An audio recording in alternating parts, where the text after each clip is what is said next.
you've got an option when you're behind to be in a controlling position but let the person go where they want to go, or you've got an option to be in a controlling position and really blanket them so that they have to go either the way you want them to go, or they just have to jibe off, which might be the best thing for them. And it depends what the wind's doing at the time, what the waves are doing, what the boat speed's like. Because you might be in a great position where you can just sail side by side with each other, and all of a sudden, if you've decided that's the mark that you want anyway, then you've won the position that you want. But actually, if you get to that position and it's this mark that you want, well, it's a long way to sail around the outside, and it's going to be very unlikely that you're going to be able to sail past them if you're doing that.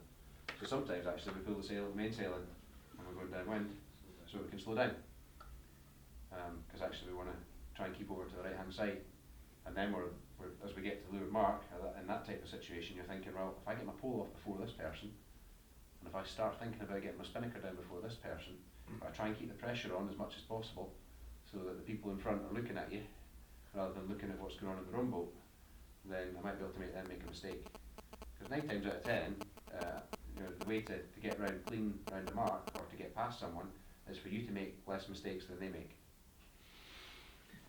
At the back of the fleet, certainly, if you've got your spinnaker dangling over the top of their transom, it really scares them.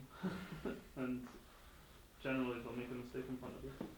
You'll probably have more than one Unless person. you hit them with their spinnaker, in which case you'll be doing turns. Yeah, of course. Correct. I've done that as well. Yeah, I think we've all been there. Yeah. So Stuart, what goes through your mind when we're in a situation like that? Well, you've got to decide which mark you're going for, and then try and defend that side. So as you were saying, if you've got a boat coming behind and they go clean up to your to being level with you, but they're on the outside, then that's fine, isn't it? Yeah. Just ignore them. So all you need to do thereafter is maintain an overlap. You're still going to come out the mark in front. Yeah. But it's always easier being the boat behind if you've got a little bit of speed or whatever, rather than the boat in front. Yeah. More options. And I guess if you're the boat in front and you still want to get in on this mark, then sometimes if somebody tries to get over to sail over the top of you, it's okay to come up. At some point, you're going to both have to come back down, so you're sailing your proper course to the mark. But I guess if you can be clever with it, then you can get to the point where you can break an overlap. So if you're both sailing down like that, and you've got an overlap, at some point you're going to have to come back to sailing your proper course to the mark. But as you bear away, the boats are naturally going to break that overlap. So if you can do that, and if you have to, and you have to jibe, the person's still sitting on your wind, if you can, depending how far away you are, if you can still carry in the same speed and concentrate on getting a clean round when you're in the front, then you can forget about what this person's doing behind you, and whether they catch up on you, or whether they mess their spinnaker up, or whether they do something better than you. The most important thing when you're in this position here is to keep a cool head and not get distracted by the person that's behind you, because it's so easy for more than one person to get freaked out by the fact that there's a boat really close to you, and then all of a sudden you've got 2, maybe 3 people on the boat that are more concerned about the boat behind than they are about, oh hang on, what have I got to do when we get to this manoeuvre. But you can switch off and have one person looking at the boat behind, then you're going to be in a far better position if everybody can just do the normal thing that they do by getting the spinnaker down and packing it all away. And I tend to just try and slyly just move my head around and see what's going on. But sometimes if we've got somebody sat on the boom going downwind facing backwards, then if you get a level of trust with that person and you work well with that person, then you can get them to tell you what the boat behind is doing, and you don't need to turn around. They'll just say up a bit, up a bit, up a bit, and you say I don't want to go up anymore, and say right, in that case you need to make a decision. Are you going to go right up hard, or are you going to jibe off? And you just have that type of dialogue going through with the person that's on the boom looking back.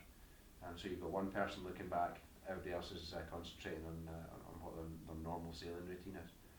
And you'll all have been on boats going around lure marks where there's been about 5 people shouting at you for some infringement that somebody thinks that you've done at a lure mark. And how many times have you seen a boat come in quietly, spinnaker down, sail round the outside of you, like a couple of boat lengths below the lure mark, and then actually pop out ahead? Happens all the time. All the time. So the important thing is to try and keep your cool and think about what it is that we're trying to do at the lure mark, and just keep that level head.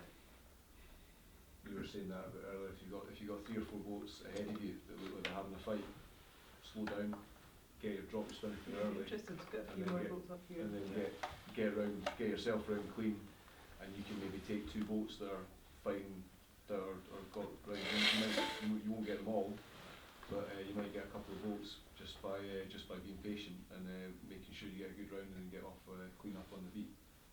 So if there was a whole lot clustered up like this, rather than coming at the same speed And joining the fight, yeah. and going really wide Mhm. and coming all the way around here, I think it'd be better to just slow down Yeah. and then come more around over here, so that as they're all messing up here, then Yeah. you just Yeah, come round behind them. if you've got 2 there and you come round behind them, you can get position on these 2 here if they're having to go round in there, because they cannot. There's no way they're going to be able to shut you off because there's a boat in front of them. So you can get yourself round and get clean, and if you need to, you can tack off away early. You give yourself. If you try and go round the outside, you're reducing your options of what you can do going upwind. If you come round late, you're not going to get everyone, but you've given yourself an option to come up, hold fast. If you can keep it, if you can get above this guy, you can hold your lane and keep going. If you can't, you're going to have room to tack off. Sometimes psychologically very difficult to do that. Yeah. If you're outside several boats Yeah. going downwind, most people just carry on and take the outside berth. But It's if having you the can confidence. actually slow yourself down, then you can do that manoeuvre. So even drop your spinnaker Yeah. here, and everybody else is kind of dropping it here. Yeah, we've done that before. Well, Drop it early. sometimes it's sort of, you're halfway down a run and you're sitting outside set of boats and it's not going to change. There's no point in sitting there, is there? So No. you might as well do something about it. Do a double jibe or pull your mainsail in and slow down, or do something. So these boats would all be going round here, getting Yeah. their spinnakers down, at which point you could hopefully think that you'd come in wide and then come out close, and Yeah, you have to windward of them. they're still down here. Actually, if you've got another mark that you go around, it might be best just to bail out and take. Just to go Might there. take you a little bit longer to get to that mark. Mm-hmm. So if it says 2-3 boat lengths longer to get there, it might still be worth it if you can get round and clean wind. And then you tack back, or you continue up the right hand side if that's what you wanted to do. Unless it's ridiculously biased. Yeah, but if it's really biased with the tide, then you might want to just stick on the left hand side there. So knowing the situational awareness that you've got for the area that you're sailing in is going to be important when it gets to that. I'm always an advocate of sticking out of trouble, staying away from trouble. Don't invite stuff to happen to you. And if you can get yourself around the racecourse clean and out of the way of other people, you tend to pick your way through boats if you're doing that while they're fighting with everyone else.